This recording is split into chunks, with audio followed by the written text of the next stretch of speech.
when you talk about just that idea of like being outside in defined achievements Hmm. from the external defining you, giving you that Hmm. meaning and validation, I kind of immediately thought of the opposite version of that is is actually pioneering or moving into in a direction that those same people would invalidate you. So in the sense of like actually moving towards a vision and values that give you more alignment actually has a risk. There's a risk in your Yes. social circles to stepping Hmm. outside of the accepted, whatever the accepted things are. Talk a Yeah. little bit about that and maybe how that connects to what you were saying. Yeah. Yeah.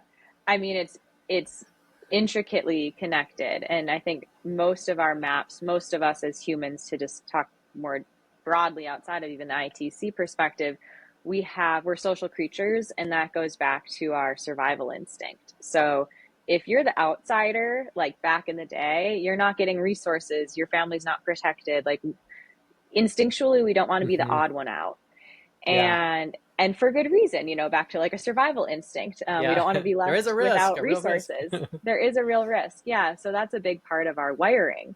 Mm-hmm. And the good news is that today in our modern era, we depend on people for social connection, and that's very important. And also we're so mobile, we can find new communities. If you don't feel like you belong in the Episcopal Church, if you feel like you don't belong there, you have the ability to join a different church. You have the ability to move to a new town. Like there are different options available to us today. So we don't have to operate in that frame of mind, but it's still there in our subconscious. Mm-hmm. There's a lot of fear when we feel like we're going against the grain, so to speak, of our existing Yeah. community. And so when you do make a decision from the self-authored mind, when you say that doesn't make sense to me, but this actually makes more sense to me, there's going to be a lot of friction. Mm-hmm. Unless you're truly enlightened and you can, exist in the source of love, you will feel, which most of us are not in that place, and definitely not permanently, you're going to feel fear. And so I think Mm-hmm. that's also why so many of the greats actually say their secret is feeling the fear and doing it anyways, Mm-hmm. because that is back to our human condition. We feel that friction when we leave an established group or a community. And in order to be in alignment with ourselves and the self-authored place that we might get to, that's a necessary feeling and experience. So if anyone's listening and they're like, it feels really uncomfortable to me right now doing what I'm doing, that discomfort is not a sign that you're doing the wrong thing. It is often the sign that you are doing the right thing. And eventually, Yeah. because we live in such a modern, connected, mobile world, you will actually find a community that affirms the things that you've chosen to do. And that's the beauty too. Like you don't actually have to go it alone, but it will feel uncomfortable Yeah. when you're like taking steps 1 to 5, let's say, onto this new path that you might have uncovered. Yeah, and it comes from the oddest of places. I'll give a kind of a specific example. So I'm a freelancer now. I had a marketing agency for about 7 years and grew it, and hired people, and da da da. And I ended up transitioning from that to freelancing. But a lot of business owners have a hard time with freelancers because they want freelancers to run their freelancing the way they run their business. Mm-hmm. So they'll say, "Hey, Jason, why aren't you hiring people to do these things for you?" And I said, "Well, I've been there and done that. That's not what I want to do." So that tension can, and in a lot of cases, it might just be like them trying to give me their advice, although it's not relevant.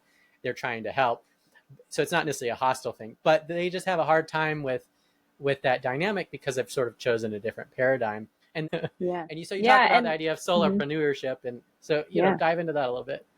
totally. Yeah. And I just wanted to share like my own example, which is Yeah. so funny to look back on. When I left consulting, when I introduced myself to people, I think I introduced myself as ex-BCG for like a year after leaving Mm, consulting, yeah. because that was still my primary safe identity. And it carried a lot of meaning with it. And I did not have my own safety, you know what I mean? Like Hmm. in terms of Yeah. how is my ego going to be protected? How do I feel good? I didn't feel good enough about myself on my own with that identity to fall back on.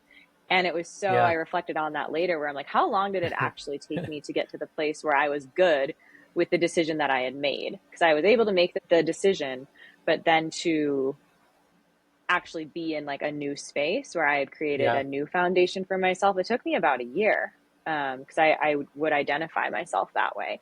And, Yeah. that's also part of the world we live in. There are certain things that are just validated, but I think it's a beautiful thing that there are more and more people doing their own thing, and my clients who are willing to take the risk and start their own Mm-hmm. business or join a startup or pivot industries, and people are pivoting more frequently in their jobs. Like, I think we're accelerating faster and faster toward a self-authored world where there's Mm-hmm. less fear around doing things that make the most sense to you. I think the pandemic accelerated that a lot, where Mm-hmm. things just didn't work for them anymore. Like, employment just didn't work anymore because they had to take care of their kids at home, or Yeah. they weren't able to maintain the lives that they Yeah. wanted to.